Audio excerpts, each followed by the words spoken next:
बिस्मिल्लाहिर्रहमानिर्रहीम। अस्सलाम वालेकुम। Welcome two sphere group of colleges learning management system, Dera Ghazi Khan campus.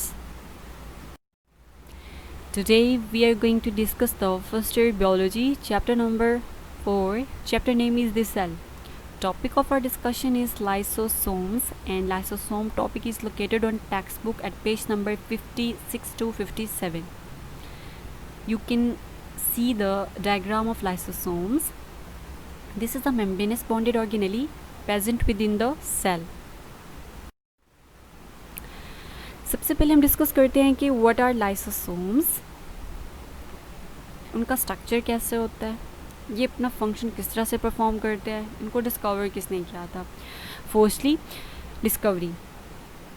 First time lysosomes are discovered by de Duve in 1949. यहाँ पर आपको इस साइंटिस्ट की पिक्चर भी नज़र आ रही होगी जिन्होंने लाइसोसोम्स को सबसे पहले डिस्कवर किया था. Secondly what's it's literal mean. Lysosomes का लिटरल मीन क्या है. Lyso stands for splitting and Soma mean body. एक ऐसी बॉडी जो कि चीज़ों को ब्रेक करने के लिए, तोड़ फोड़ के लिए इस्तेमाल होती है, उनको हम लाइसोसोम्स कहते हैं. And where lysosomes are present, mostly lysosomes are found in eukaryotic cells. जो यूकैरियोटिक सेल्स होते हैं, ऐसे सेल्स जिनमें जो न्यूक्लियस होता है वो वेल डिफाइन होते हैं, उनमें हमें क्या मिलते हैं, लाइसोसोम्स. ऐसी बॉडीज़ जो कि स्प्लिटिंग में इन्वॉल्व हो, ब्रेक डाउन में इन्वॉल्व हो चीज़ों की, उन्हें हम लाइसोसोम्स कहते हैं.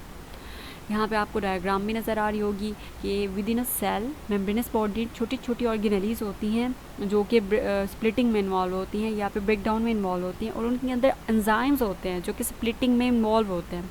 वो एंजाइम्स कौन से होते हैं, हाइड्रोलिटिक एंजाइम्स, स्पेशली फॉस्फेटेजेस, जो कि जो सेल का मटेरियल होता है, वेस्ट प्रोडक्ट हो गई या कोई भी ऐसी चीज़ें जिनको ब्रेक डाउन की ज़रूरत हो, उनको लाइसोसोम्स ब्रेक करते हैं.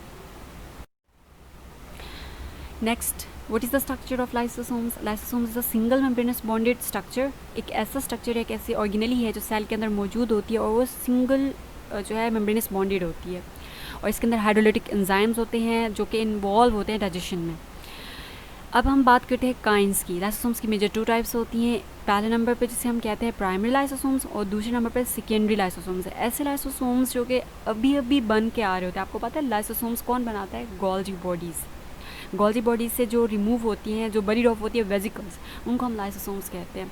जो बिल्कुल फ्रेशली बरीड ऑफ होकर आ रही होती हैं उन्हें हम प्राइमरी लाइसोसोम्स कहते हैं. अब वही लाइसोसोम जो कि किसी भी प्राइमरी लाइसोसोम्स किसी भी फूड पार्टिकल, किसी भी चीज़ को जाके डाइजेस्ट करने के लिए उसके साथ कंबाइन होते हैं, तो primary lysosomes plus food particle, that is known as secondary lysosomes. यहाँ डायग्राम में भी आप देख सकते हो कि प्राइमरी लाइसोसोम्स के साथ जैसे कोई फूड पार्टिकल या कोई भी मटेरियल ऐड होता है तो उसे हम क्या कहते हैं, सेकेंडरी लाइसोसोम्स. अब डायग्राम में आप देख सकते हो कि primary lysosomes plus food particle, secondary lysosomes, and primary lysosomes are freshly buried of vesicles from Golgi. यहाँ पे आपको बिल्कुल एक क्लियर डीप पिक्चर नज़र आ रही है लाइसोसोम्स की. सराउंडिंग में आपको उसकी मेम्ब्रेन नज़र आ रही है, और उसके बाद जो कि लिपिड बाय लेयर है, जो यूनिट मेम्ब्रेन मॉडल होता है वो फॉलो हुआ हुआ है. उसके बाद अंदर आपको बहुत सारे हाइड्रोलिटिक एंजाइम्स का मिक्सचर नज़र आ रहा है जो कि इन्वॉल्व होते हैं किस चीज़ में, स्प्लिटिंग में, ब्रेकडाउन में. नेक्स्ट हम ये देखते हैं कि इसके जो फंक्शंस हैं वो कौन कौन से हैं. पहला function phagocytosis. Any foreign object that can entry immediately engulfed by lysosomes. आपको पता है कोई भी जरासीम होता है, कोई भी पार्टिकल जो कि फॉरेन होता है और हमारी बॉडी पे अटैक करता है या हार्मफुल होता है हमारी बॉडी के लिए, जैसे हमारी बॉडी में एंटर होता है ना, तो लाइसोसोम्स उसको क्या कर देते हैं, इंग्लॉफ कर लेते हैं. इंग्लॉफ का मतलब उसको निगल लेते हैं, and completely broken down into small digestible pieces. उनको स्मॉल जो है डाइजेस्टेबल पीसेस में कन्वर्ट कर देते हैं. This process known as phagocytosis. Phagocytosis mean खाना. कोई भी फॉरेन मटेरियल हो, it may be beneficial, it may be harmful to the cell, तो सबसे पहले जो उसको फॉरेन पार्टिकल को ट्रीट करते हैं हमारी बॉडी के सेल्स के अंदर, लाइसोसोम्स ही होते हैं जो उनसे ट्रीट करते हैं.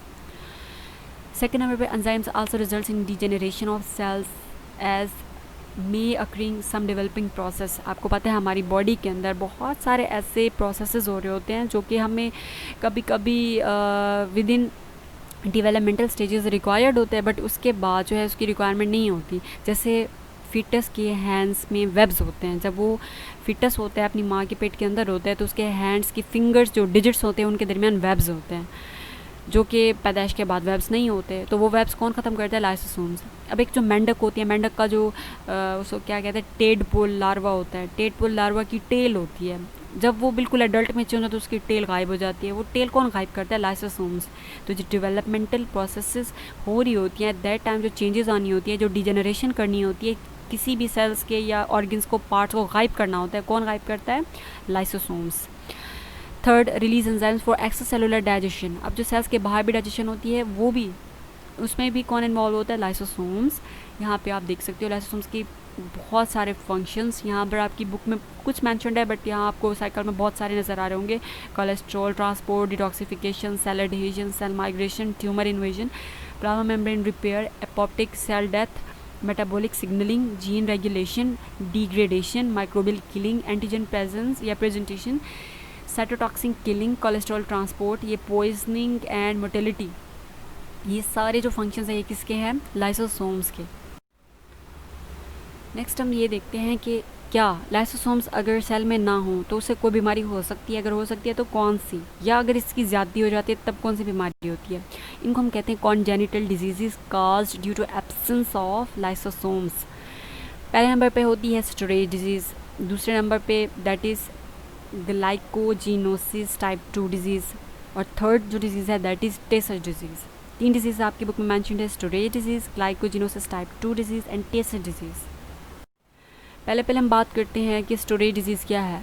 स्टोरेज, उसका नेम इंडिकेट कर रहा है कि कुछ ना कुछ स्टोर हो जाता है जिसकी वजह से ये बीमारी होती है। Due to accumulation of substance such as glycogen and various glycolipid, जो कार्बोहाइड्रेट है ना, कॉम्प्लिकेटेड कार्बोहाइड्रेट, पॉलीसेकेराइड है जिसे हम ग्लाइकोजन कहते हैं, या ग्लाइकोलिपिड अगर स्टोर हो जाता है तो उसको ज़ाहिर सी बात है किसी चीज़ की ज़्यादा नुकसानदेह होती है। अब उसको स्प्लिट करने वाला, उसको तोड़ने वाले जो लाइसोसोम्स होते हैं वो एब्सेंट हो किसी वजह से भी, तो जब ये चीज़ इकट्ठी हो जाएगी उससे बहुत ज़्यादा नुकसानात होते हैं।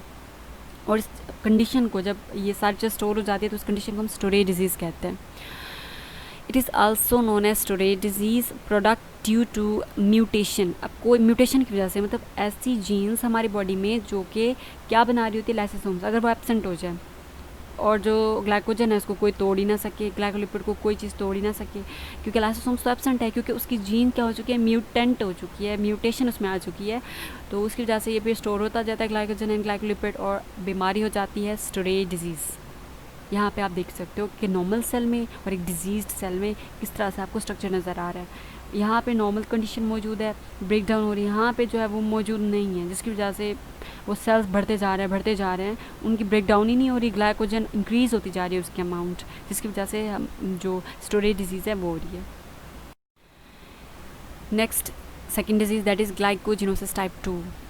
Liver muscles appear to be filled with glycogen. अगर लीवर्स के जो लीवर के सेल्स होते हैं, लीवर मसल्स जो होते हैं, जो हमारा लीवर है ना, जिगर जिसे हम कहते हैं, हिपैटिक मसल्स, जब उनमें ग्लाइकोजन फिल हो जाता है उसे हम कहते हैं ग्लाइकोजिनोसिस टाइप 2।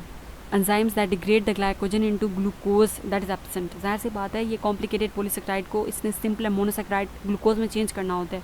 अगर वो लाइसोसोम्स एब्सेंट हो, ठीक है, वो एंजाइम एब्सेंट हो, उसके नतीजे में ये ग्लाइकोजिनोसिस टाइप 2 डिजीज़ हो जाती है। अब 12 टोटल नॉन डिजीज़ हैं ग्लाइकोजिनोसिस टाइप 2 की। यहाँ पे आप देख सकते हो ये क्यों होती है। ये ऑटोसोमल रिसेसिव जो है लाइसोसोमल स्टोरेज डिजीज़ है, और इसकी ये आपको समझ नहीं आएगी बात, फिर भी मैं आपको बता देती हूँ। ऑटोसोमल हमारे ऐसे क्रोमोसोम्स होते हैं जो कि जेंडर डिस्क्रिमिनेशन में इन्वॉल्व नहीं होते, सेक्स को क्या कहते हैं, डिस्क्रिमिनेट नहीं करते, बल्कि किस चीज़ में इन्वॉल्व होते हैं, हमारे बॉडी के डिफरेंट कैरेक्टरिस्टिक्स में इन्वॉल्व होते हैं। तो autosomal recessive lysosomal storage disease है, हमें इसे इतना याद रखना है, दैट्स इट। और ये कैसे होती है? लिवर के मसल्स के अंदर जब ग्लाइकोजन फिल हो जाता है, या ऐसे लाइसोसोम्स की एब्सेंस की मौजूदगी में जो कि ग्लाइकोजन को ग्लूकोज में चेंज करते हैं, ठीक, तो उसकी वजह से कौन सी डिजीज़ हो जाएगी? Glycogenosis type 2 disease. Third and last disease जो कि आपके सिलेबस में included, is not totally last but आपके सिलेबस में लास्ट है, Tay Sachs disease. Absence of enzymes involve in lipid catabolism. जब लिपिड की कैटाबॉलिज्म है, यहाँ पे भी लिपिड का ही रोला चल रहा है, जैसे पिछली डिजीज़ में था। यहाँ पे जो लिपिड होता है वो स्टोर हो जाता है, जिसके नतीजे में टेसर डिजीज़ हो जाती है। Accumulation of lipid in brain leads toward the mental retardation even death. इसमें क्या होता है, हमारे दिमाग के अंदर लिपिड इकट्ठा हो जाता है और जिसकी वजह से मेंटल रिटार्डेशन या थोड़ा सा बंदा पागल हो जाता है। यहाँ पे आप देख सकते हो कि ये भी म्यूटेशन की वजह से होती है। वो जीन जो कि लिपिड की कैटाबॉलिज्म में इन्वॉल्व होती है, वो उसमें म्यूटेशन आ जाती है, वो म्यूटेंट हो जाती है और इसके नतीजे में क्या होगा कि लिपिड को ब्रेक डाउन करने वाले लाइसोसोम्स नहीं बनते, as a result test disease हो जाती है। यहाँ पे आप देख सकते हो कि जो टेस्ट डिजीज़ है उसमें बिल्कुल क्या हो जाता है, हमारे ब्रेन के अंदर एक्यूमुलेट हो जाता है lipid. So this is all about our lecture. Hope so आपको बहुत अच्छे से समझ आ गया होगा। Thank you so much for your concentration. Take care of yourself. अल्लाह हाफिज़।